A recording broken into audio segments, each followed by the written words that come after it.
He turned everyone against me. My life was in the dumps. My reputation was a cat in the sea. I had nobody on my side. I wanted to make friends in my school. I tried and tried until my tries turned into cries.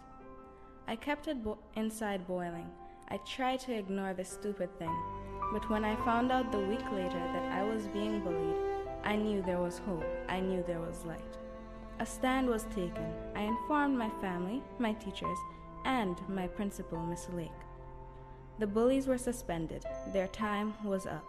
Now I don't have to give them my lunch cup. They don't bother me now. Shoo fly, goodbye.